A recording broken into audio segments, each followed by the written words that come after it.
ভুয়া পরিচয়ে চাকরির প্রতারণা, হাতিরঝিলে ডাকাতির প্রস্তুতির সময় পৃথক অভিযানে গ্রেফতার 5 সেনাবাহিনী, পুলিশ ও র্যাবের ঊর্ধ্বতন কর্মকর্তার ভুয়া পরিচয়ে চাকুরির দেওয়ার প্রলোভন দেখিয়ে অর্থ আত্মসাতের অভিযোগে রাজধানীতে এক প্রতারককে গ্রেফতার করেছে ডিবি রমনা বিভাগ।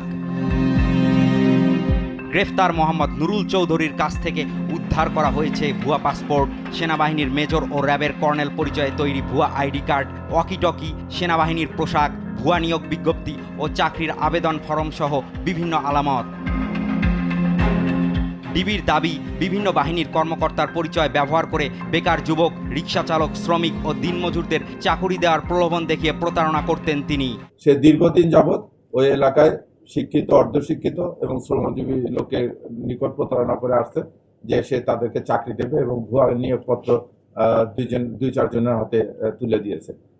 তার এই বিষয়টি আমাদের নলেজে আসার পর ডিবি রমনা বিভাগ তাকে গ্রেপ্তার করে এই উক্ত মালামাল উদ্ধার করে। অন্যদিকে হাতিরঝিল সংলগ্ন একটি বাসায় ডাকাতির প্রস্তুতিকালে সংঘবদ্ধ ডাকাত দলের 4 সদস্যকে গ্রেফতার করেছে ডিবি গুলশান বিভাগ।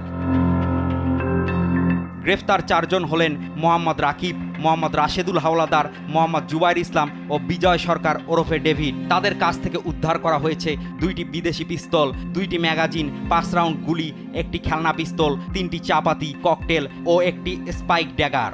উদ্ধার হয়েছে চলচ্চিত্র শুটিং ইউনিটের 2টি পরিচয়পত্রও।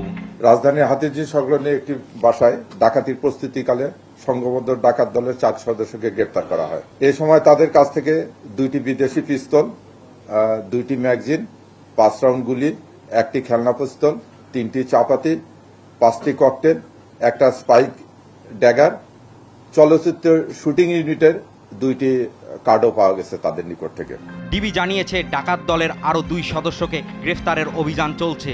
একই সঙ্গে প্রতারণা ও ডাকাতির সঙ্গে জড়িত অন্যদেরও শনাক্তেও চলছে গোয়েন্দা কার্যক্রম। সৈয়দ মাহবুব, দেশ টিভি, ঢাকা।